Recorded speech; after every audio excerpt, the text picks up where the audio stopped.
नामनिर्देशन दाखल केलेलं आहे. आता जो गोंधळ ऐकताय ते नाशिकवरनं लोक मला शुभेच्छा द्यायला आलेले आहेत. माझ्या आता सर्वजण आपण तिथे मी अभिवादन करणार आहे. सगळ्या अभिवादन करत करत आम्ही मानी कॉम्प्लेक्समध्ये जाणार आहोत. गर्दी बघून काय वाटतं तुम्हाला? कारण बीड शहरामध्ये जी गर्दी होते ती गर्दी काय सांगते? मला गर्दी दिसलीच नाही अजून. मी तर आताच होते मला आतापर्यंत मी फॉर्मच भरत होते. जेवढ्या लोकांचे मला निरोप आले आम्ही येणार येणार येणार त्याचा अंदाज घेऊनच मी सभा ठेवली. नाही तर नुसता फॉर्मच भरणार होते. काही दुसरा टप्पा आहे आता सुरू होते प्रचाराचा. कसा दुसरा टप्पा असणार? मला दुसरा टप्पा कसा प्रचाराचा बघायला मिळेल? आता प्रचाराचं काही नाही. लोकांचे जाऊन पाय पकडायचे, लोकांना आशीर्वाद मागायचा आणि लोकांना विश्वास द्यायचा, त्यांच्यासमोर नतमस्तक व्हायचं. हाच टप्पा आता. जे काय आहे आमची लिडरशिप लोकांनी अनेक वर्ष पाहिली. माझे भाषणही खूप ऐकले. सगळं माझं पक्ष माहिती, माझे नेते माहिती, जिल्ह्याची सगळ्यांना परिस्थिती माहिती. लोकांनी योग्य प्रवाहात उडी घ्यावी म्हणजे जिल्ह्याचा विकास योग्य ठिकाणी जाईल असं मला पहिल्यांदा आपण आज फॉर्म भरायचे तिथं तुम्ही फॉर्म भरा. कुठं? मुंडे साहेब म्हणायचे सवाई मुंडे साहेबांची जागा मी घेतली असं म्हणलं तर लहान तोंडी मोठा घास होईल.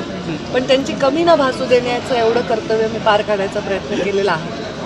आज मला असं वाटतं की त्यांनी जी कहाणी अत्यंत ड्रॅमॅटिकली अर्धवट सोडून निघून गेली आहे ती अत्यंत सकारात्मकपणे पूर्ण करावी मी आणि या जिल्ह्यातल्या सर्व जाती धर्मांनी सकारात्मकपणे मला प्रतिसाद द्यावा म्हणजे मला या जिल्ह्याची सेवाच करता येईल आणि मी ती करूनच दाखवेन. राजकीय भूमिका घेताना मला काय माहिती थोडी गंभीर आहे सकाळपासून. मला नाही त्या सांगता येणार शब्दामध्ये. मुंडे साहेब हा फॉर्म नेहमी भरत होते आणि मी त्यांच्यासोबत असायचे.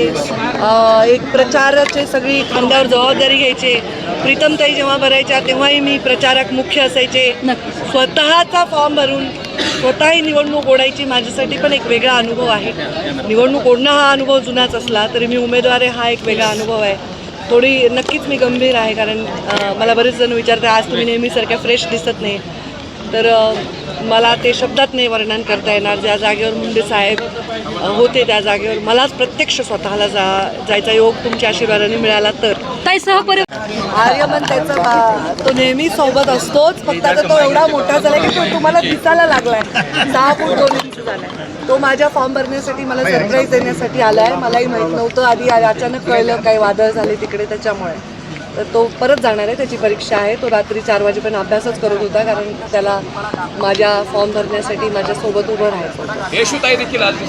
सगळे जेवढे लोक इथे दिसले ते आणि नाही दिसले ते सगळे आमदार देखील दाखल झाले. तुम्ही कुणाला बोलवलं होतं का नेमकं ते उत्स्फूर्त? नाही हे माझ्यावर प्रेम करणाऱ्या आमदार माधुरी मिसाळ आहेत, आमदार उमा कापरे आहेत, आमदार आमच्या जगतापताई आहेत आणि ह्या सगळ्यांच्या प्रचारासाठी मी नेहमी गेलेली आहे त्यांच्यासाठी आणि त्यांनी त्या भावनेतून आल्या आहेत. त्या आमदार म्हणून नाही माझ्या मैत्रिणी म्हणून आल्या आहेत. खूप लोकांना यायचं होतं आज पण मी म्हटलं थांबा आम्हाला फॉर्म शांतपणे भरायचा आहे, साधेपणे भरायचा आहे, साधी रॅली काढायची आहे. आणि आज कसं आहे सगळ्या राज्यातला आज शेवटचा दिवस आहे प्रचाराचा त्या टप्प्याचा. परवा दिवशी मतदान असल्यामुळे सगळे वेगवेगळ्या ठिकाणी सभेला आहेत. इथेच आता आम्हाला जवळपास एवढे नेते आहेत आणि बीड जिल्ह्यातले बरेचसे स्टार प्रचारकच आहेत ना आम्ही. आता धनंजय पण राज्यात त्यांच्या पक्षाचे स्टार प्रचारक आहेत, मी माझ्या पक्षाचे आहे. तर आम्ही स्वतः स्टार प्रचारक असल्यामुळे आम्ही काही कोणाला फार त्रास द्यायचा नाही असं ठरवलं होतं. त्या माझ्या प्रेमापोटी आलेले आहेत. ते लोक मला शुभेच्छा द्यायला. मतदाराला काय आरोप करत असताना विरोधक कारखाना नेमकी काय होत होती काय लोकांना? आता ते काय नंतर सांगू. त्याच्यासाठी एक वेगळा इंटरव्ह्यू घेऊ. लोकांना प्रचंड विश्वास आहे माझ्याविषयी. आता विरोधकांना काहीतरी शोधून सापडलंय. ठीक आहे आमचे कारखाने अडचणीत आहेत आर्थिक आणि त्याच्यामुळे ते अडचणीत आहे जगाला माहिती. तुम्हीच सगळ्या न्यूज कव्हर केलेल्या आहेत. तर एखादा उद्योग आर्थिक अडचणीत येणं हा गुन्हा नव्हे. एखादा माणूस बँकरप्सीला पोचणं एखादा उद्योग हा काही गुन्हा नाही आहे. हा गुन्हा नाही. बहीण भावाच्या प्रेमाबरोबरच मामा भाच्याचं प्रेम देखील आज पाहायला मिळालंय बीडकरांना. काही नाही सगळा परिवार असतो. सगळा परिवार आलाय. काही लोक परळीत थांबले काही आले तर ते काही वैयक्तिक विषय आहे. परिवार फार मोठा आहे. सहपरिवार माझ्या परिवारात 1-2 व्यक्ती नाही. हे सगळे माझा परिवार आहेत आणि ते सगळं परिवार मी फॉर्म भरते.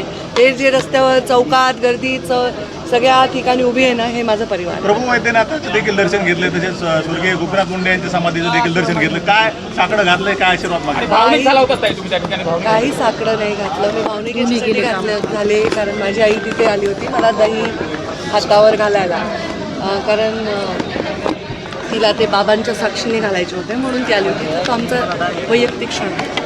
पण 10 वर्ष गेले मुंडे साहेब जाऊन, पण त्यानंतरच्या प्रत्येक पातळीवरती तुम्ही मुंडे साहेब